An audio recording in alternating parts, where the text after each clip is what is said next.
विद्यार्थी मित्रों धोरण 5 विषय है हिंदी पाठ है आपणो 5मो चिड़ियाघर की सैर। चिड़ियाघर એટલે શું? ખાલી चिड़िया જ રહે?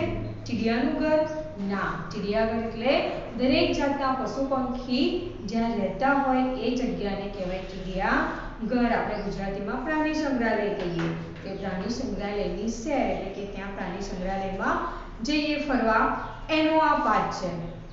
जुओ पाना नंबर 28 पर कि इस इकाई में चिड़ियाघर के कुछ जानवरों के बारे में बताया गया है। એટલે આજે चिड़ियाघर આપણો પાઠ છે એની અંદર कुछ जानवरों એટલે કે જેવા પ્રાણીઓ છે એના વિશેનું આપણને કીધું છે।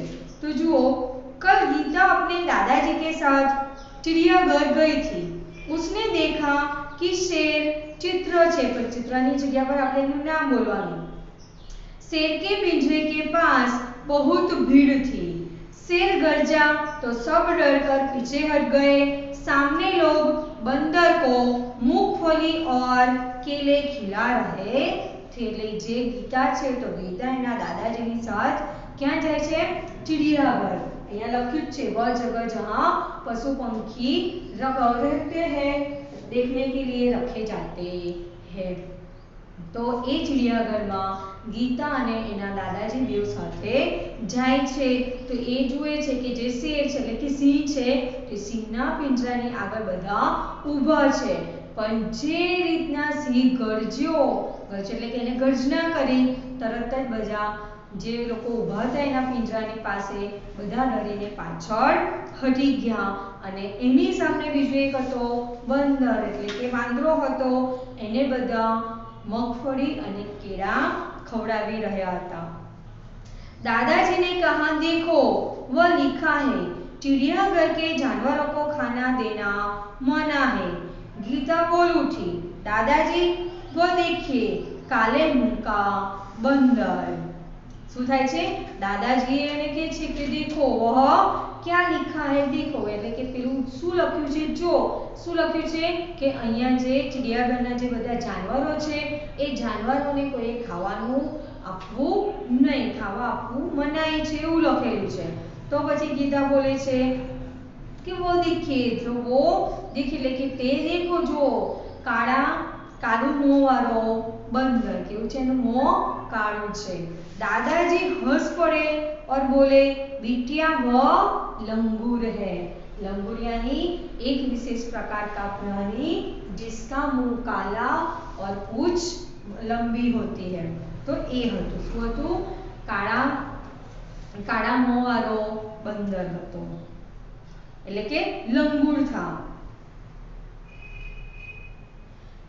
एक जगह गैंडा दिखाई दिया जिसकी नाक पर बड़ा सा सींग था। साथ वाले बाड़े में लंबी गर्दन वाला जिराफ धीरे धीरे टहल रहा था। એટલે દાદાજી હસીને કહે છે કે એ બંદર નહીં પણ શું છે? લંગૂર છે। અને ત્યાર પછી એક આગળ જાય છે તો એક જગ્યા પર કોણ હોય છે? ગેંડો, જેના નાક ઉપર એક સિંગડું હોય છે અને એની સાથે એક બાળ છે। બાળ यानी ગીરા હુઆ સ્થાન એટલે કે ભરેલું સ્થાન। તો ત્યાં આગળ કોણ હોય છે? તો એક લંબી ગરદન વાળા જીરાફ ટહલ रहा है। टहल रहा એટલે ફરી રહ્યો હતો। गीता दादाजी को खींचते हुए आगे ले गई। वहां 2 पैरों पर खड़ा था। कौन? भालू। बराबर, भालू यानी રીંછ એટલે કે એ જે ગેંડો હતો અને ત્યાર પછી જીરાફ અને જીરાફથી લોકો આગળ જાય છે એના દાદાજીની આંગળી ખેંચીને આગળ લઈ જાય છે। તો એક જગ્યા પર હતા 2 પગ પર ઊભેલો ભાલુ એટલે કે રીંછ હતો। एक तालाब में रंग बिरंगी मछलियां और बतख तैर रही थी। गीता ने दादाजी को दूसरी ओर इशारा करते दिखाते हुए कहा, दादाजी दादाजी वो देखिए पत्थर चल रहा है। પછી પેલા રીંછને જુએ છે ને ત્યાર પછી તળાવ હોય છે તો તળાવમાં રંગબેરંગી માછલીઓ પણ હોય છે અને બતક પણ તરી રહી હતી એટલે એ એના દાદાજીને બતાવે છે। પછી બીજી બાજુ જાય છે એટલે કે दूसरी ओर इशारा करते हुए कहा, दादाजी दादाजी वो देखो क्या है? तो पत्थर चल रहा है। એવું ગીતા કહે છે। दादाजी उसे समझाते हुए बोले, बिटिया वो कछुआ है, पत्थर नहीं लेकिन क्या है, कछुआ है। जब इसे डर लगता है तो वो अपनी गर्दन और हाथ पैर अपने खोल में छिपा लेता। એટલે જે પથ્થર ચાલી રહ્યો છે એ કીધું તે પથ્થર ચાલતો નથી પણ શું છે એ કછુઆ છે। કછુઆની ઉપરનું જે કવચ જેવું હોય છે ખોલ, એને શું કહેવાય, ખોલ, જેને કવચ भी કહેવાય। તો એ કવચના લીધે એને પથ્થર લાગે છે। તો કે છે જ્યારે એ ડરે છે, લોકો માણસો આવે તો માણસોથી ડરી જાય છે, તો ડરી જાય તે વખતે એની જે ગરદન અને એના જે હલપગ છે એ ખોલની અંદર મૂકી દે છે, એટલે કે આમ અંદર સંકોચ કરી દે, સંકોચાય છે તો એના મુંહ એટલે કે એની ગરદન અને હાથ પગ એના અંદર કરી દે છે, એટલે ઉપર શું દેખાય, ખાલી પથ્થર જેવો કઠણ ભાગ દેખાય છે। તો એ એને કહે છે કે એના દાદા એને આવું સમજાવે છે। खोल इसका रक्षक है, गीता दौड़कर आगे गई। એટલે કછુઆ વિશે કહે છે એની જે ઉપરનું ખોલ છે એ ખોલ એનું શું છે, એનો રક્ષક છે, એની ઉપરથી તમે ખોલ ઉપર તમે આમાં મારો, કાચબાને કઈ જ અસર થાય નહીં, કેમ કે એ એનું રક્ષણ કરે છે। પછી ગીતા દોડીને આગે જાય છે। एक बड़े तालाब में मगर तैर रहे थे। जैसे ही एक मगर ने मुंह खोला, गीता ने डर कर दादाजी का हाथ पकड़ लिया। પછી થોડે આગળ જાય છે તો એક તળાવ હોય છે અને તળાવની અંદર મગર છે। મગર બધા તરી રહ્યા હતા અને જેવો એક મગર છે એ મગરે મુંહ ખોલ્યું, એટલે કે આવાજ, મુંહ ખોલે એટલે આવાજ આવે, તો મુંહ ખોલ્યું, તરત જ ગીતા ડરી ગઈ અને એના દાદાજી પાસે એનો હાથ પકડી લે છે। એના પછી कुछ और आगे एक बड़ा सा पिंजरा था, उसमें बहुत सी पक्षियों थे। पिंजरे में क्या था, बहुत सी पक्षियों, अंदर चिड़िया भी थी। गीता ने खुशी से ताली बजाई और कहा, वो देखो हरियल। એટલે કે એક પિંજરું હતું, પિંજરાની અંદર ઘણા બધા પક્ષીઓ હતા, એની અંદર ચીડિયા પણ હતી। અને પછી ગીતા ખુશીથી તાળી બજાવે, मतलब તાળી વગાડે છે અને કહે છે, देखो वो हरियल। हरियल यानी तोता यानी पोपट।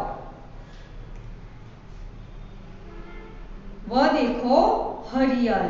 दादाजी ने कहा, हाँ, और उधर देखो वो सफेद वाला विदेशी काकातुआ। विदेशी શું હોય છે, વિદેશી પક્ષી કાકાતુઆ।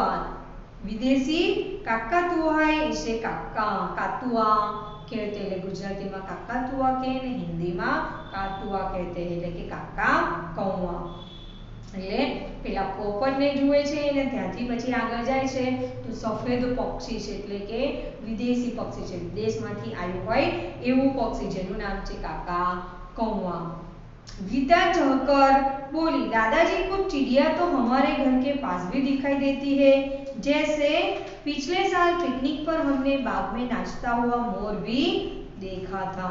એટલે ગીતા ખુશ થઈ જાય છે અને પછી દાદાજીને કહે છે કે કુછ ચીડિયા, જે રીતના આગળ પક્ષી પિંજરામાં હતા બધા પક્ષીઓ એની અંદર ચીડિયા બી હતી, તો એવી રીતના એવું કહે છે કે આપણા ઘરના આંગણા આગળ પણ આવી ચીડિયા હોય છે કે पिछले साल જ્યારે પિકનિકમાં અમે લોકો ગયા હતા તો તે વખતે બાગમાં શું જોયું હતું, તો બાગમાં મોર નાચતો હતો એ અમે જોયું હતું। दादाजी ने गीता को बताया कि सबसे बड़ा पक्षी शुतुरमुर्ग होता है। क्या होता है, शुतुरमुर्ग होता है। वो देखो शुतुरमुर्ग पेड़ की छाया में खड़ा है। પછી કહે છે દાદાજી શું કહે છે કે સૌથી મોટું પક્ષી કયું છે, તો શુતુરમુર્ગ, જો ત્યાં આગળ કેવો ઝાડની નીચે ઊભો છે, એટલે કે ઝાડની છાયાની નીચે ઊભો છે। चिड़ियाघर में हाथी और ऊंट की सवारी भी कर सकते हैं। सामने आइसक्रीम का एक ठेला था। दादाजी ने अपनी लकड़ी टिकाई और गीता के लिए आइसक्रीम खरीदी। अब तक दोनों थक चुके थे। वे चिड़ियाघर के दरवाजे से बाहर आए, बस पकड़ी और अपने घर आ गए। એટલે આ ચિડિયાઘરમાં આગલા જે પક્ષીઓ હતા એના સિવાય હાથીની સવારી અને ઊંટની સવારી પણ લોકો કરી શકે છે. એટલે ચિડિયાઘરમાં આવા બધા પક્ષીઓ હોય છે તો આવા જે પ્રાણી છે ઊંટ અને હાથી તો એની ઉપર બેસીને સવારી પણ કરી શકાય છે. અને ચિડિયાઘરની બહાર એક આઈસ્ક્રીમ વાળાનું પાર્લર હોય છે કાં તો આઈસ્ક્રીમ વાળાની દુકાન હોય છે. તો ત્યાં આગળ દાદાજીએ પોતાની લાકડી ઊભી રાખી અને ગીતા માસી આઈસ્ક્રીમ ખરીદવા જાય છે. કેમ કે હવે બંને જણ ગીતા અને એના દાદાજી બંને જણ થાકી ગયા છે. પછી થાકી જઈને પછી બહાર એમનો જે દરવાજો છે એટલે કે ચિડિયાઘરનો જે દરવાજો છે દરવાજાથી બહાર બસમાં બેસીને પાછા ઘેર આવે છે. તો આ રીતના તમારે આ ચિડિયાઘર કી સૈર જે છે એના બધા પક્ષીઓના ચિત્ર આપ્યા છે. તો ચિત્ર પરથી તમારે પક્ષીનું નામ બોલીને ચિડિયાઘરનું આખું એકવાર વાંચી લેવાનું. અને જે અભ્યાસ સ્વાધ્યાય છે હવે આપણે આવતા ભાગમાં જોઈશું.